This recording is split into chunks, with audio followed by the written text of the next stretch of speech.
Reload. Perfect shot, man. This truly is a trophy, not because of what it is, but for what we had to accomplish to get it. The pain train, I love it. Feel how your heart rate is right now? This is what elk hunting's like. Now you gotta make a shot. Welcome to the Geared for the Outdoors podcast, brought to you by Numa Outdoors. I'm your host and Numa team member, Will Cooper. The Geared for the Outdoors podcast is dedicated to bow hunters and all those who love the outdoors. Our mission here is to bring you information from industry experts and veteran hunters that can help better prepare you for your next hunt. We understand that time in the outdoors is precious. That's why our goal is to bring you gear that is built to over-deliver, designed to outperform, and proven to outlast. To learn more, head to our website at numaoutdoors.com, check us out on Facebook, Instagram, and subscribe to our YouTube channel. We appreciate y'all listening in, and we hope y'all enjoy.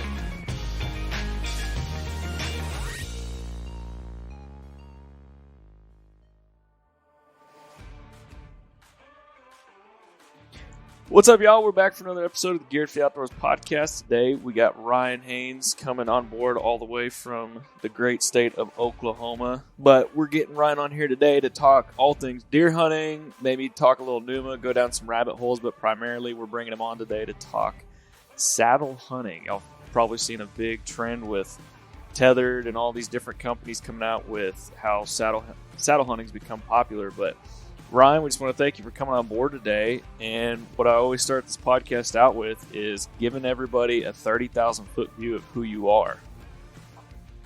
Yeah, man. So basically who I am is just a guy who loves to hunt and a guy who loves to fish and hunt and enjoy the outdoors. So I got into hunting a long, long time ago from my father. And ever since, things just kind of took off from there. I grew up in a county in Texas, actually, that is bow only. So I grew up strictly bow hunting my whole life, and to this day, I've still never picked up a rifle. So really, yeah. So I've never shot a deer with a rifle. Never even owned a rifle to hunt with personally. So it's kind of strange to a lot of people, but that's just kind of how I grew up, and I kept doing it my whole life. So. And then probably about 4 or 5 years ago, I wanted to kind of capture some moments from the outdoors because I was outside so much, and so I picked up a cheap camera, a cheap DSLR, and started getting after it. And then since then, I kind of found a second passion, that I love just as much as hunting. So I've upgraded camera bodies and lenses through the years, and kind of critiqued my work to where I kind of am starting to really enjoy that. I mean, even more than hunting sometimes, is just capturing moments in the outdoors that I can share with other people. So, that's kind of a rough idea of who I am and what I do at the moment, when it comes to the outdoors. Now, do you work in the industry, or what do you do for your normal day gig? So my normal day gig is actually, I'm a safety consultant, for an insurance company. So basically I work in the safety field. I graduated with a bachelor's degree in occupational safety, and it's a really good gig. I mean, I make my own schedule. I have a lot of free time. I go out and do my work, and then it gives me a lot of free time to do the activities that I love to do in the outdoors. So I do also do some photography work and videography work for some people in the industry. I do some brand photography and things of that nature for a few different companies. And then other than that, that's kind of it. That's my normal day job. And then kind of what I do, as far as the outdoor industry goes. Heck yeah, man. That sounds like a dang good gig. I couldn't complain about that myself.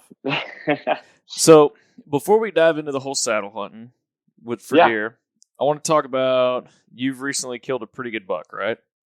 I did. Yes, sir. Okay, so I want to dive into that a little bit, and then I think I saw last night you put an arrow in one.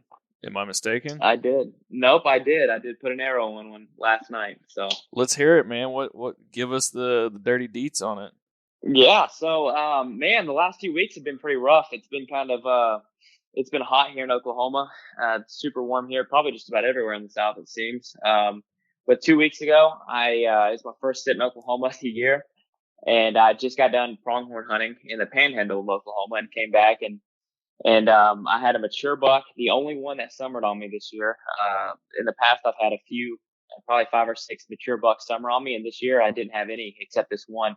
He was a 5.5-year-old named Curly that I've had some history with, and this year he grew a funky side. His right side was a little weak, but he was a very mature deer, very big bodied deer, and I've been happy to take him. And so I come set up on a few scrapes, and I had some does work down early in the evening, and then all of a sudden I look up and there he is at about 100 yards, and he's hitting a scrape, and he hits the scrape for about 10 minutes. He works his way down, and then gets to about 45 yards, hits a few more scrapes, and then circles back down, and I put an arrow on him at 32 yards. Everything felt great, and I mean, he ran off. When he ran off, though, he kind of hunched over, his tail flickering. And to me, I've seen a gut shot deer before, and that's what a gut shot deer is, and that's how he acts. So I gave him about. I mean, I sat in the stand for about an hour or so until about after dark, and got down, and he never ran off. He kind of sat there for a little bit, and then just slowly walked off. And I looked at the arrow, and sure enough, it was covered in guts. So I immediately backed out. Yeah, I immediately backed out. Didn't even go look for any more blood. Went the next morning, picked up the blood trail for about 100 yards, and then it kind of petered out. And so then I called a dog, and the dog came.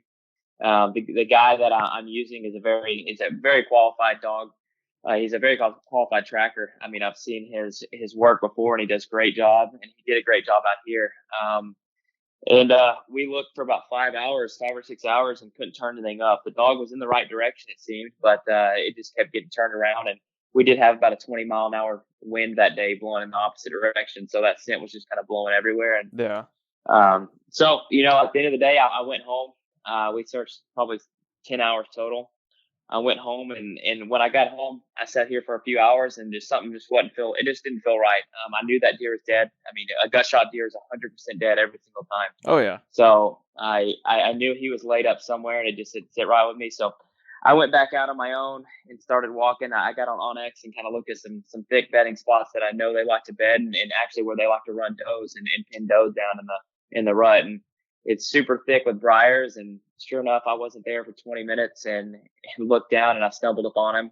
He was in a 2-foot hole, and and I was just thrilled. He'd kind of got some coyotes and some buzzards had kind of gotten to him, but I was thrilled to recover him and kind of close that chapter on him. So heck yeah, that one ended with a happy ending and a successful story, but the one last night has not so far. So I don't. Yeah. So I'm sitting in more of an observation stand, and this observation stand is kind of overlooking a scrape line about 60 or 70 yards away, and I'm kind of overlooking a hillside that these deer like to run on in the evenings. And I'm just trying to see. I knew I had 3 or 4 mature bucks on the property now, and I'm just trying to see where these deer are moving. And I didn't want to be too intrusive. It's real hot. And I didn't really have a good wind to hunt where I wanted. So I'm kind of sitting back, just kind of watching glass. And then sure enough, around 6:45 rolls around, and I'm watching 2 doe on top of the hill, and I hear something behind me, and I look around, and this buck that I've had so much history with in the past, and I can get to that in a second too. His name is Iron Man.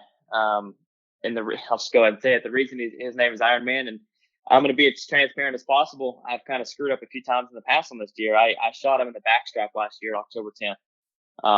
He ducked my arrow. He ducked my arrow at 30 yards, and I bet you he ducked 2 feet. And I hit him in the backstrap, and as soon as I hit that, I knew for a fact that he was going to be okay. Yeah. He showed up on camera the next day, actually, and I felt a lot better about myself. And I had probably 5 or 6 run-ins with this deer throughout last season, and just could never close the deal. I got within 30 yards of him multiple times, and it just seemed to outsmart me every time. And then another guy on the property ended up shooting this deer January 3rd of last year and shoulder shot him, and thought he got a lot of penetration. And ever since that day, we ran cameras for a few months after that, and we never got one more picture of him. We thought he was dead. We searched everywhere up and down the property, and we just couldn't turn him up. And we thought that the story of Iron Man was done. So he, yep. And then about a week ago, I'm checking cameras, and lo and behold, he showed back up.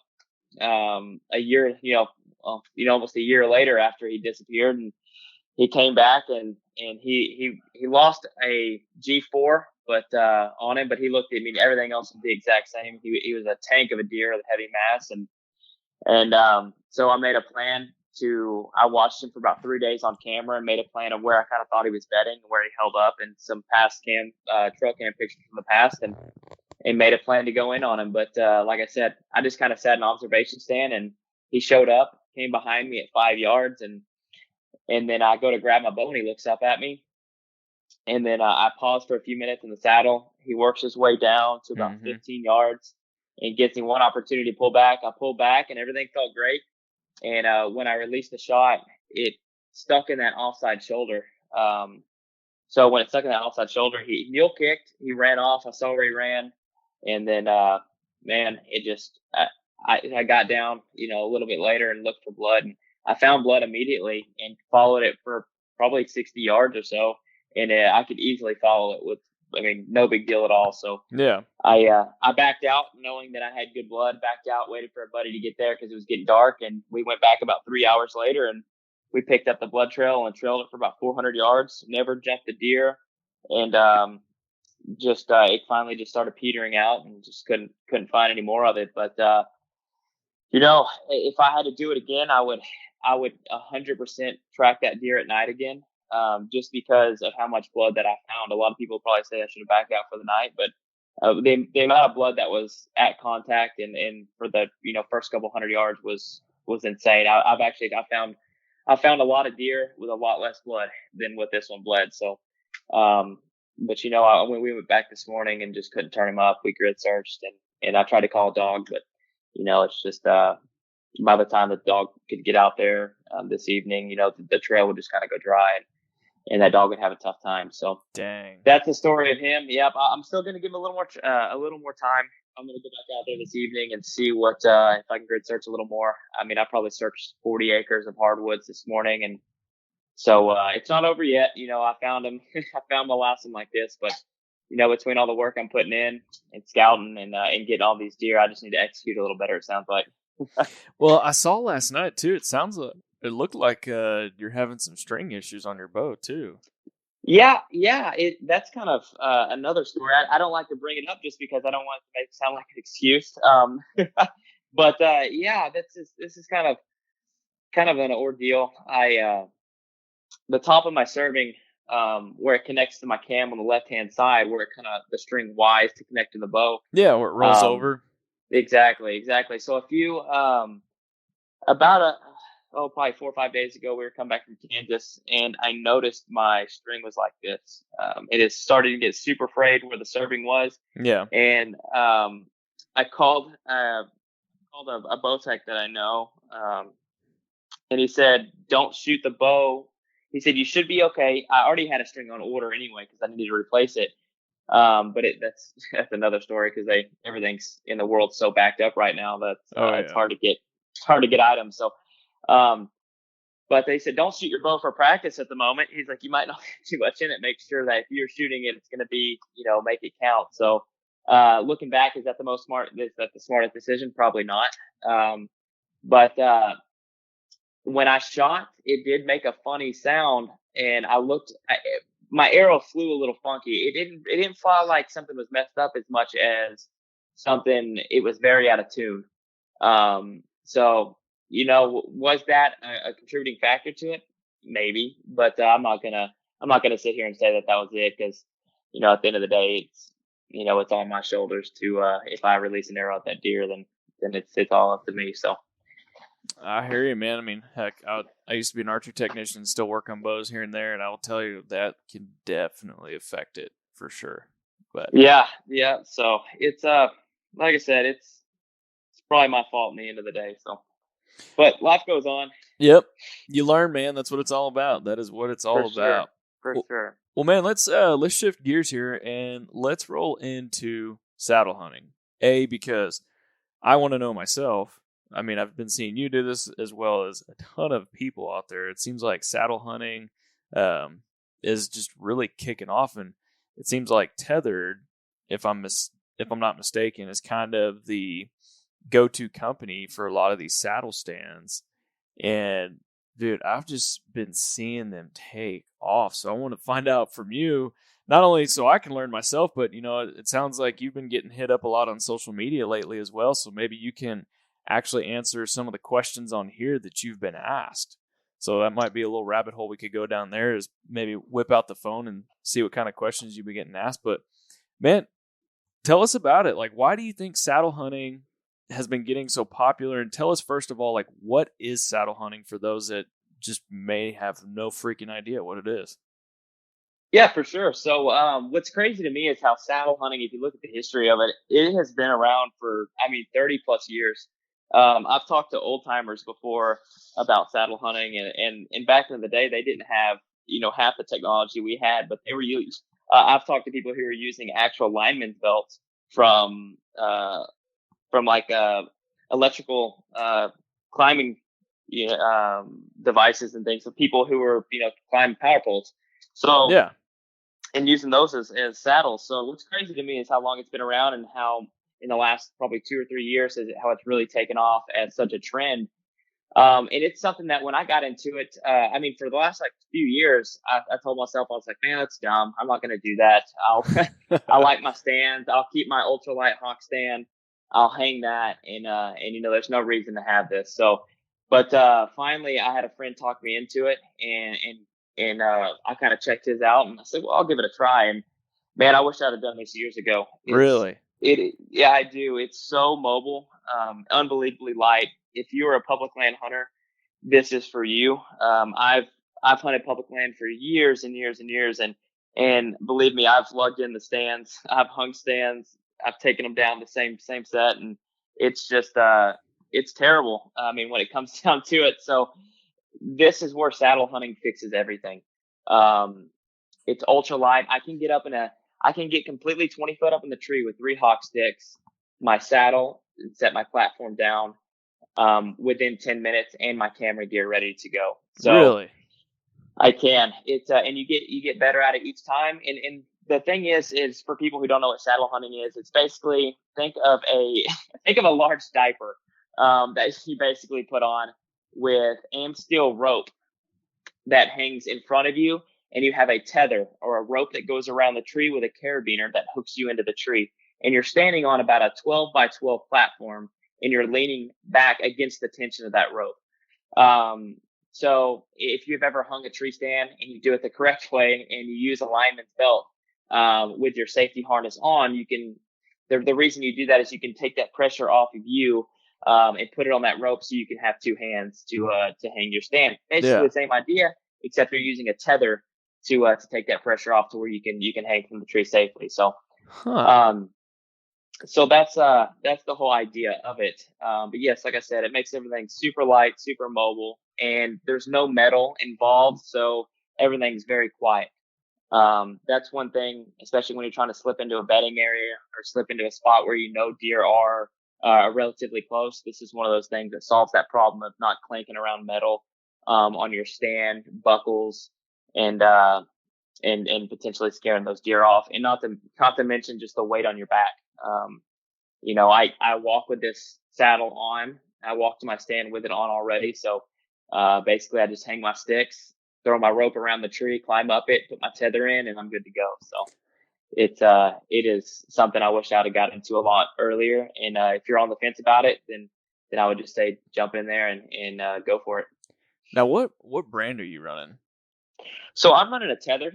I do run a tethered. There's a few different models, and I'm actually running a Mantis, the tethered Mantis right now. So I run that mixed with 3 Hawk helium sticks and actually a Hawk platform as my base. Okay. So I'm looking at a bunch of this right now. Like, heck, talking about out of stock stuff. Like, apparently these climbing sticks are out of stock like crazy right now. So,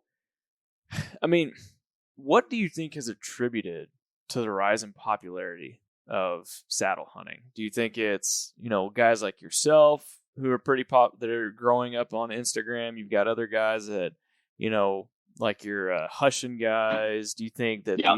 this is what's attributed to it? I do. I think it's people. I mean, a few of the big names that I know that actually got me into looking into these are your Levi Morgans, your Chris B's, Eric Chester over there with Hush. I mean, he just killed a stud bull here recently I think on a Nevada, not Nevada, I'm sorry, with a Utah, was it Idaho or Utah? Utah, I saw that. Yeah, Utah General Tag. I was just on the phone with him and my buddy Joel actually a few minutes ago. They all just tagged out there in New Mexico, so congrats to them. But heck yeah. But yeah, he shot one off a water hole, a good bull, out of its saddle. So I think people like that with a reach in the industry have really contributed to the rise in popularity the last couple of years of saddle hunting. And man, I just wish they'd have done this sooner, so I could have got into it as well a little earlier. Dude, I'm kind of right there with you. I mean, down here in Central Texas, kind of where we hunt, we don't have a whole lot of options when it comes to trees. A lot of our trees don't really get above 20, 30 feet, Yeah. But I got a couple on the property that are in my head.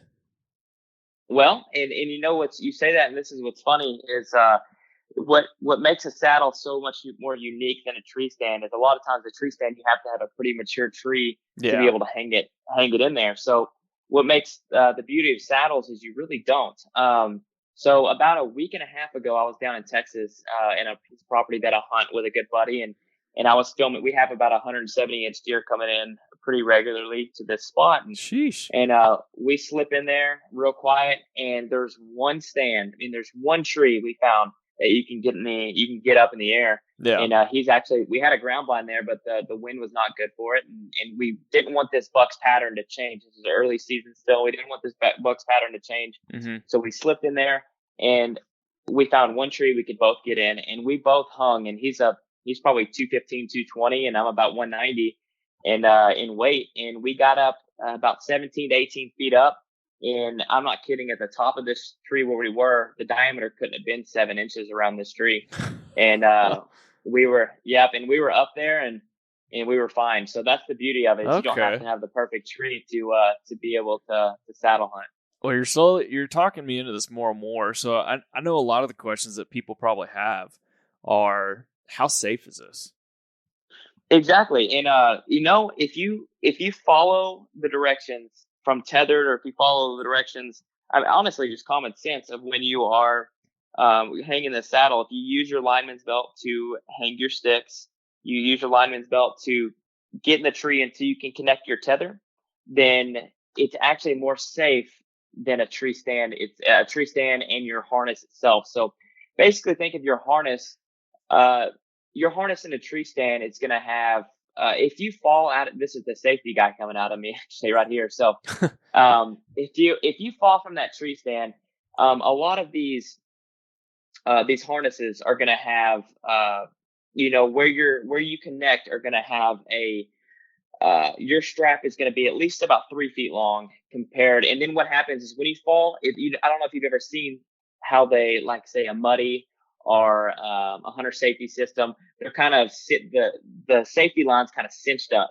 I don't know if you've ever seen that. Yeah. So what the purpose of that's for is when you fall, they're basically just kind of tied together to where they will expand and they will stretch, and it kind of takes some of that force of you falling. So say you fall out of your tree stand, that 3 foot of rope that you have connected to the tree is going to turn into 6 foot by the time that all that expands and stretches out. So you're 6 foot right there from, if you're 8 foot off the ground, 12 foot off the ground, that's still a long fall, and you might be connected to the tree still, and you might not, hopefully not die, but that's still pretty significant fall right there. So what a saddle does is you're always connected to the tree no matter what. I mean, you won't go any further than what your tether has tightened against the tree, if that makes sense. So there's no way you can fall at all.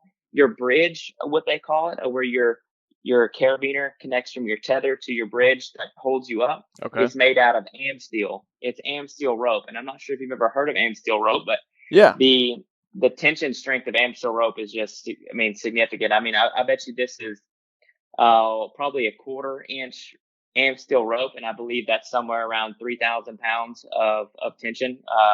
tensile strength on it. So you're not going anywhere. I like that. Okay. So my next question for you, I mean, me, I'm the kind of guy that when I'm sitting in a stand, when you're sitting on one side of your butt or however you're sitting, things go numb, you get tired, you get sore. So you got to adjust a little bit. How comfortable are these saddles?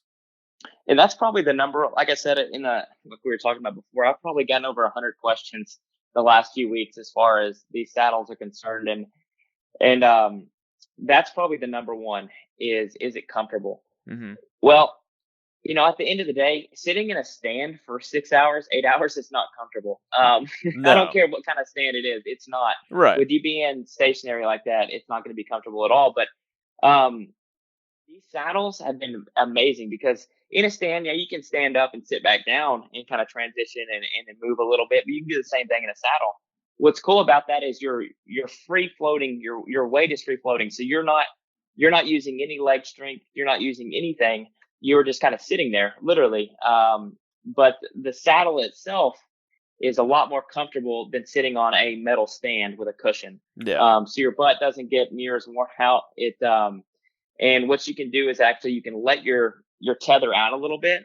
And what that allows you to do is when your feet are against the platform, you can basically sit down in the saddle and rest your knees against the tree. And it's like you're sitting in, a chair. Huh. And you can do that. And then if you want to stand up for a little bit, you can stand up in your platform and take all the pressure off of your tether. And it's just like you're standing in a regular stand. So it's really mobile. There's a few different things you can do with it. And like I said, I've actually sat in a stand a few times this year and kind of wished I was in a saddle because of how dialed in I have my setup right now and how comfortable it really is. Heck yeah. So what's it like when trying to shoot out of these? I mean, I'm kind of curious because so many people are, used to standing straight up vertical, feet on the platform, feet on the ground, or sitting down in a pop-up or ground blind. So what's it like shooting your bow out of one of these? That's something that's still a work in progress. So I have been hunting out of it just this year, and I probably started working with it probably about 2.5 months ago. Mm-hmm. So I've only shot out of it probably 4 or 5 times, and I shot that buck last night out of it. And that might give you an example right there. It is a little different. And I probably hit a little forward on that buck because I don't have enough practice with them yet. So I will say shooting out of it, it's easy. I mean, it's super easy to shoot out of it. You can draw back easy. You can shoot 360 degrees around the tree, no problem. You can move, in a stand, you kind of really have about 180 degrees to where you can really see and shoot comfortably. In these, you can shoot all the way around the tree and be comfortable doing it. But what you kind of run into is your bubble, your level. Things are a little different. You're not really standing up. You're more sitting down in this saddle or leaning up against the tree. So it does make things a little harder. And one video that I found a while back actually is there's a video that Chris B put out about how to shoot correctly from a saddle, and I definitely recommend anyone wanting to get into it to go watch that video on his YouTube because he nails it on the head of kind of the technique and things that you need to really look at while trying to shoot out of one of these. Yeah, I think I saw that not long ago. So you said you've been getting hit up a lot, I'm kind of interested to see like what other kind of questions are people hitting you up on about this on social media? Yeah. So a few of the ones that we just kind of talked about are they comfortable? And then a lot of people are asking, is it worth it? Because they are an investment. So you're looking at what, $500-$600 to get started? At least. So by the time you get your saddle, your lineman's rope, your carabiners, your tether, your platform, and then if you don't have sticks, you're 5, 6, even more into it. So that's one of the main questions I've gotten is it worth it? And I jumped in this year and just went for it because I knew that hunting some public land, that's what I needed. Yeah. Because the last couple of years, I do have a lot of access to some private spots that, man, I love getting out on public land. It's so much fun. And but the last couple of years, I've really neglected going out there to public land because I just didn't want to have to lug around a stand. When I have private land here that holds good deer on it, Mhm. why would I go out and lug a stand? So I kind of forced myself to buy this because I wanted to get back into some public land hunting. So that's one of the questions right there: is it worth it? And I would say yes. It really is worth it. Another one is people are just asking if I've had any experience with any other saddle brands. And one of the other ones that people that's kind of come into the market right now is the Hawk. Hawk just made a saddle, and basically you can get your whole setup from all of your ropes, carabiners, saddle, and everything for about $200. So that's a very affordable one. It's super affordable, but I've watched a lot of reviews on it, and to each their own. What I would suggest and what I would recommend from my experiences with people who have those Hawk saddles, if you're not going to hunt out of it a lot, then yeah, that might be for you. But if you're someone who's going to hunt out of it a lot throughout the year, multiple times, then going with one a little higher price and a little better quality, like a tethered, is probably recommended. I've heard some things about those Hawks that, one, they're not as comfy, and two, the AM steel that they're using is a little different on the bridge, Okay. which is your life. that bridge is what is holding you up. So Yeah. it wears out a little faster. So I would recommend going with the tethered if you are looking to hunt at them quite a bit. So that's a few of the questions right there that I've gotten. And mainly all the rest of them, like I said, is just easy. Are they easy to shoot out of? And some of the ones we've kind of already covered. What would you say? So somebody hit you up on social media, or heck, I even want to know this for myself. So, what do you need to do to get started? So obviously you got to go figure out what fits in your budget, whether that's going to be Exactly. like you're saying, the Hawk, or if you're going to be doing this long-term, doing it a lot, put the money in it, get it tethered. But next steps, what does that look like?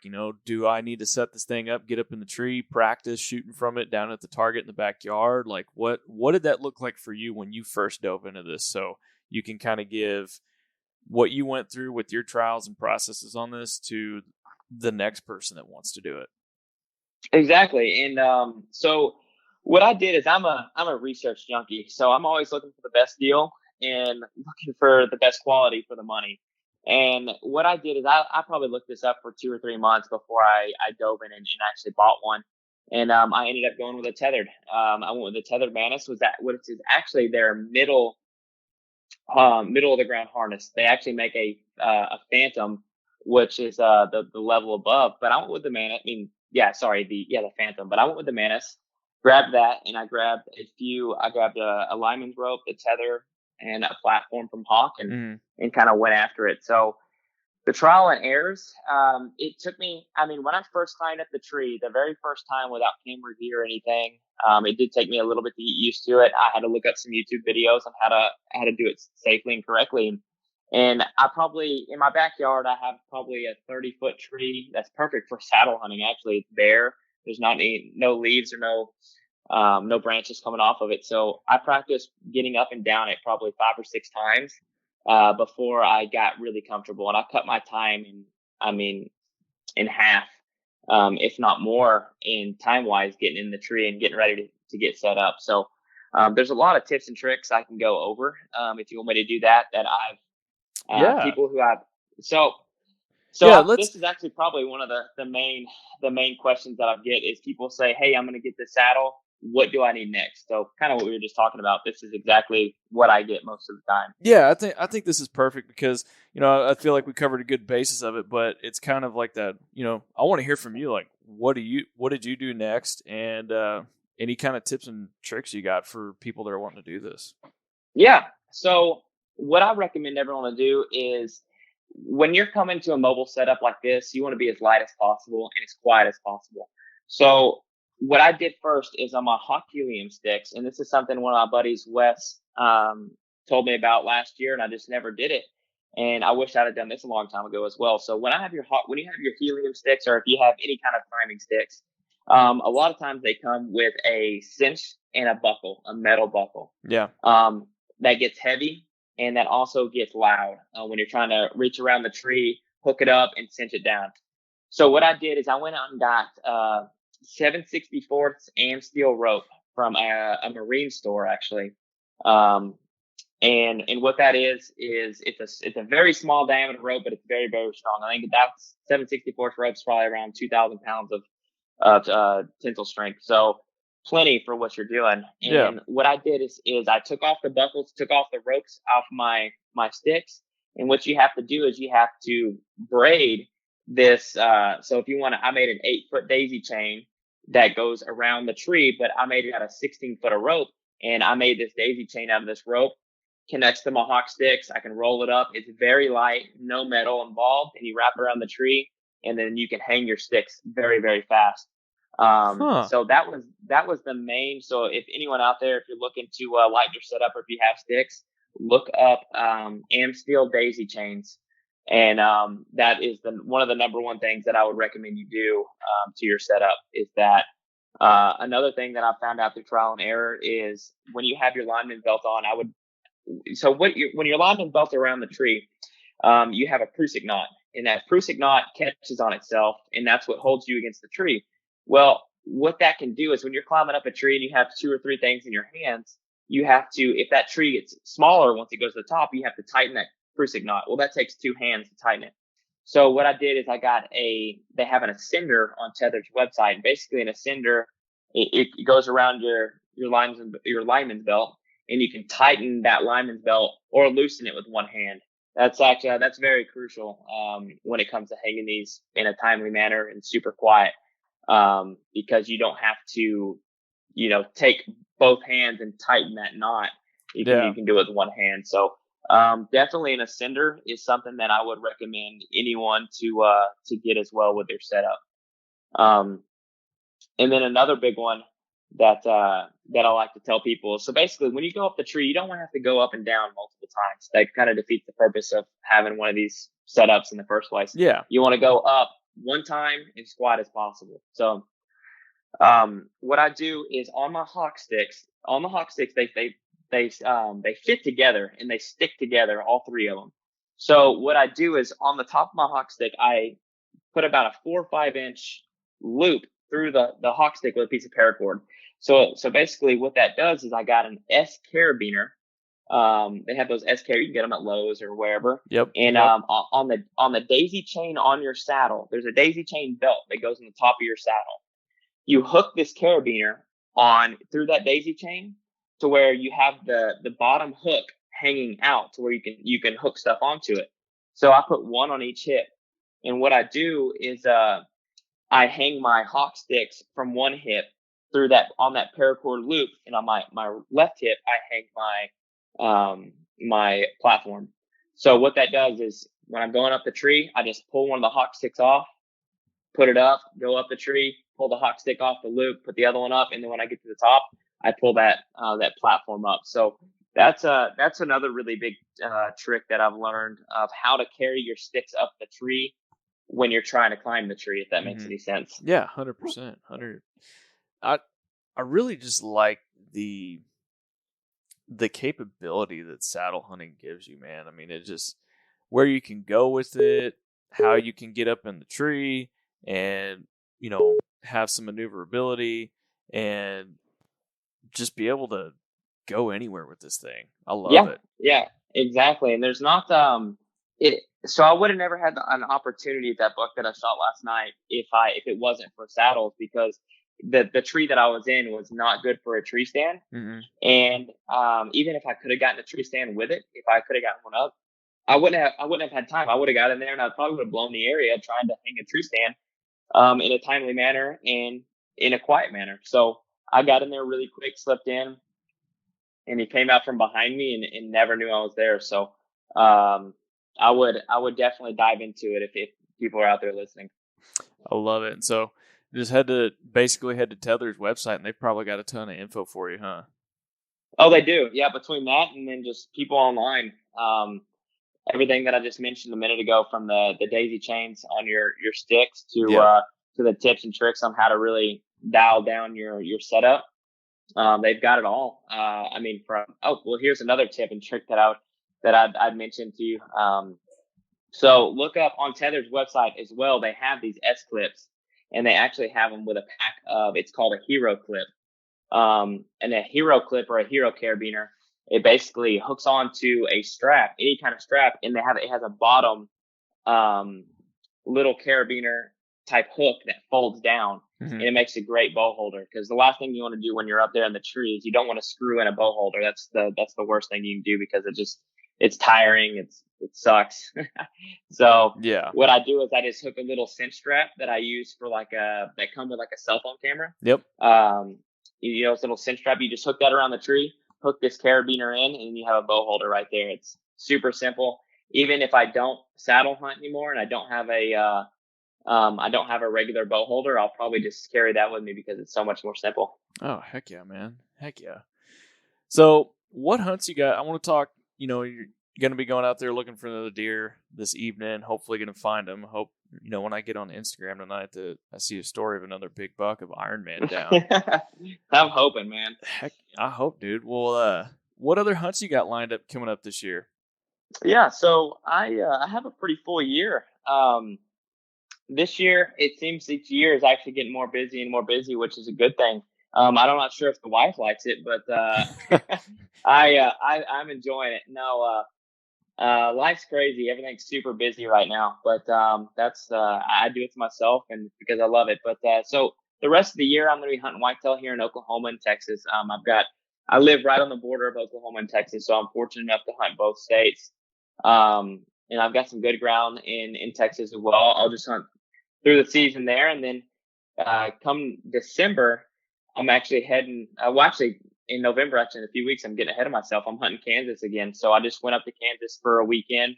We've got cameras out right now, and kind of getting some inventory on a property that I actually shot a pretty good buck a few years ago. A good 10 point out of it, and it's some very good family friend land that I'm capable of hunting. So very fortunate there. So I'll be in Kansas for a few weeks here in November, and then after that in December, I've got a few waterfowl hunts out west. That's always a blast. So I'm going out west for a few waterfowl hunts, from sandhill cranes to ducks and geese, with a good buddy of mine who is a guide. And then after that, I get back, and then it's Arizona time. So I'll kind of recharge, and then when January comes around, I'm going to Arizona for a mule deer hunt. Heck yeah, man. I know we're planning on trying to do that. And heck, I think you and I've kind of talked that we may even try to collab a little and see if we can meet up somehow and maybe hunt together. Oh, for sure. For sure. That's going to be a blast. I know between that Arizona hunt, I tell people this all the time, and that's another thing that seems to be becoming more of I guess even I'd say trend here in the last probably five or so years, is people going out to Arizona in January and seeing it and get on some mule deer. So it extends the season, and for people out there wanting to get out and do a little deer hunting still, and man, it's a blast. It's when those deer are rutting and you're in them, it's one of the most fun hunts that I've ever been on. I agree, man. Like, I went last year for 4 days, and we didn't get a buck. I mean, I think we were there about a week early, because you and I, after talking, it sounds like we weren't far from each other, actually. We were there about a week earlier than you guys, and I think we had just missed the rut because the does. I mean, we saw so many huge groups of does, it was ridiculous. But no mature bucks with them. I mean, yeah, we had some spikes and forkies with them, but no mature bucks nearby. But I mean, we saw a ton of deer, saw some havies, even had a couple of mountain lion encounters. But that's cool. We're looking forward to this next year. Yeah, it's always for people out there listening. It's definitely a hunt to think about and go on it. It's one of those hunts that it can be brutally cold, but then it's weird because it can be 60 degrees in the day too. So you got to pack accordingly. But when we went the last couple, I've been for 3 years now, and it's each time. I mean, we've gotten on some very, very big deer, and groups of. I mean, the first year when I shot that 180 inch out there, it was, I shot him coming into a rattle. I mean, I rattled him in after I missed a 150 inch deer. I mean, 5 minutes before, and then I rattled this deer out of nowhere and then shot him at 7 yards. So, jeez. Yep. And that was a 4 mile pack out. That was a fun one, but, And then my buddy that same day actually shot a running coos deer. So he shot a coos deer the same. Yeah, shot a coos deer the same day. Dang, man. Yeah, I gotta get in there with you this year and try and go chase after some, man. That's awesome. So with your photography and everything that you do, feel free to share this or not, but are you wanting to dive into the outdoor industry more and kind of solidify a career in there, or you love your career that you got going for you right now and all the time that you have available? Oh, for sure. So, it all depends. If the right opportunity came along, I definitely would. I've always wanted to do something in the outdoor industry, or just something with my camera involved. So, man, I love photography and videography so much that making a career out of behind a lens is something that has grown on me the last couple of years. I look to a few people who inspire me as far as when it comes to outdoor photography, and when I see some of these people, it's just that's kind of what I would like to do as well. Heck yeah, man. I love it. Well, brother, I know you got to go find a deer here soon, and so I just wanted to thank you for hopping on here and talking saddle hunting, because it helped me, because I'm wanting to dive into this, but I know there's a lot of people out there that probably had a lot of the same questions that I did, so I think we definitely got some good info there for the folks that want to dive into it. But, man, just can't thank you enough, and appreciate your time for hopping on here with us. Yes, sir. Hopefully you guys have a good rest of the season, and I'm looking forward to hopefully seeing a buck on the ground from you here pretty soon. Man, I hope so. I got a couple out here that disappeared on me, and I got one that he's a young guy, but he's been showing up consistently. That every time I see him, it gets harder and harder to not pull back on him. But I know if he makes it through another year, he's going to be big. So, for sure. We're just getting to the good part too. So those new bucks are just going to start showing up. So. Yeah, we live on we hunt on a transition property that, about probably 200 yards on our back fence is high fence that people came in behind us and did that. But the rest of it, the property's low fence. So we got water at the backside and plenty of cover. So once the rut hits, man, I've got deer that disappear and then they'll show back up, January, but then I've got other deer that they just come out of nowhere, and I'm like, where the hell did these deer come from? It seems to always be like that. And I know I have a few bucks on this property too that they haven't shown up yet, but I'll give it about 3 more weeks and I guarantee you they'll be here. So it happens like clockwork for them, and it's wild how their patterns stay the same. Yep. Well, man, tell the listeners real quick, where can we find you on social media? I know you're on Instagram, but anywhere else, Facebook, TikTok, YouTube, tell them where you're at.